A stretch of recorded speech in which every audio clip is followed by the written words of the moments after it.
Welcome back. It's time now for Media Watch, and the man with the laptop is back, James Creedon. Good evening to you, James. Evening, Chris. Let's talk Julian Assange to start off with this asylum decision. Take us through the reaction. All right. Well, as we know, he's been holed up for 2 months in the Ecuadorian embassy to escape extradition to Sweden for sexual assault allegations dating back 2 years.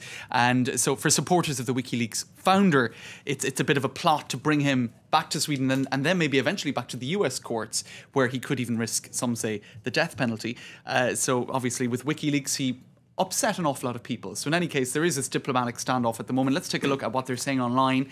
Britain, the Latin mouse that roared at the British bulldog.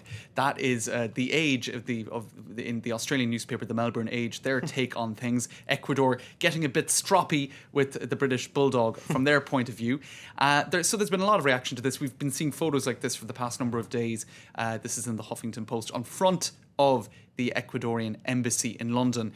People are obviously very annoyed at the prospect of Julian Assange being extradited back to Sweden, saying, "I'm Julian," and they're wearing those masks that have become synonymous with the anonymous movement and other movements such as that. For Brendan O'Neill of the Daily Telegraph, he thinks that Julian Assange is the most annoying person in the world and the most arrogant person in the world, so he doesn't seem to have much of a high esteem for people who are demonstrating in his favour. He says, aside from a few saddos who have managed to peel themselves away from World of Warcraft long enough to wave Free Julian placards outside the embassy, there aren't many Assange fans left in Britain. So he thinks actually that there mightn't be much support. Now, that isn't the point of view of this former ambassador and human rights activist Craig Murray. He says that if it is true that Britain, as they said they might, would barge into the embassy or lift the diplomatic immunity that this embassy benefits from, they said that in a letter to Ecuador, in fact, that would just be completely in a blatant breach of the Vienna Convention of 1961, which the UK is one of the original parties to. So he's saying, look, this is ridiculous. He also says that was done under US pressure. Just a couple of tweets to show as well. Or actually, no, they're coming down the line, I think. Okay. You've been looking in the Ecuadorian press as well. That's right. You're a regular and avid reader of that. I am indeed. It's my morning read of the Ecuadorian papers. They're saying here that this paper says that Ecuador acted in this way in defence of freedom of expression. They are big defenders of freedom of expression in Ecuador, according to this paper, because of the fact that he risks being extradited further from Sweden over to the US and could risk the death penalty there. This another Ecuadorian paper cites Julian Assange, who thanks Ecuador for its courage. Now, a New York Times journalist, Fernanda Santos, says, well, funny that Ecuador, which has a very poor record of respect for journalism and freedom of speech, funny that they would be offering asylum to Julian Assange. So she's pointing to perhaps what some would see as an irony there.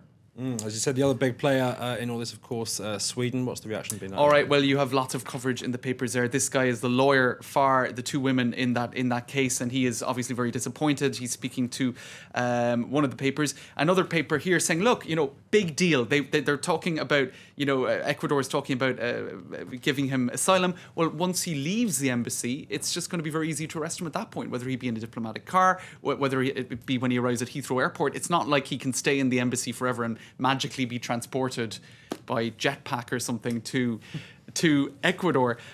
So lots of reaction there. And this woman, she's a member of the Pirate Party in Sweden. She's saying, look, the big loser in all of this is WikiLeaks, because the WikiLeaks reputation has been tainted by this whole sexual allegation story, whatever the truth of it is, she said. Just one last tweet on this. Police attempt to lure Assange from Ecuadorian embassy by leaving bag of top secret documents in a bin outside. I think that's a bit tongue-in-cheek, that one. Okay, let's move on to more sex allegations in Sweden now. That's right. Concerning a former president of France. That's it. This, if I could find the article... Not Barack Obama, no, it's definitely not.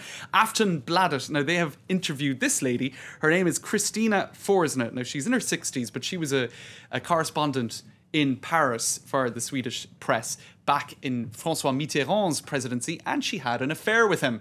And she wrote a book about it 16 years ago, and because she doesn't have much to do, it seems, she's written another book about it 16 years later, right? And in this book, she gets the knife out for Danielle Mitterrand, the recently deceased wife of François Mitterrand. I mean, you'd think it would be, the timing isn't very good because she passed away only a few months ago. She says she knew very well what was going on. Her marriage was a total farce. She was a naive leftist militant who used to take the Concorde in order to distribute bottles of water to earthquake victims. So that's not very nice to Danielle Mitterrand. She also talks about this infamous photo. If we could go get a close-up of this photo. This was at François Mitterrand's funeral, where you had his wife and his another mistress, the mother of his secret child, Mazarine, standing in a line at the funeral. It became a notorious photo. And this lady, who wasn't included in that lineup, even though she was also a mistress, says she found that very hypocritical and very, very difficult to take. There you go. I'm not sure there's much more to say. The French presidents and their women. Okay. One final story. I'm not quite understanding your briefing here, James, but it's something to do with Justin Bieber. All right. It's clout. Clout. Okay. It's clout with a K, and clout, of course, in English means weight or influence online. Now, it's a website that measures people's influence online. They had 100 different criteria. Obama was beaten by Bieber, Justin Bieber, in the previous criteria. They've rethought their criteria to branch it out. For example, if you have a Wikipedia page, then you're very important. If you have a LinkedIn profile, it helps to kind of narrow it down and make it a bit more accurate. And Obama is now officially more influential than Justin Bieber. There you go. So clout, getting the facts right. James, thanks very much. That was Media Watch. Next up, dubbed America's comeback team, Mitt Romney and his newly announced running mate Paul Ryan are finally creating a buzz on the net.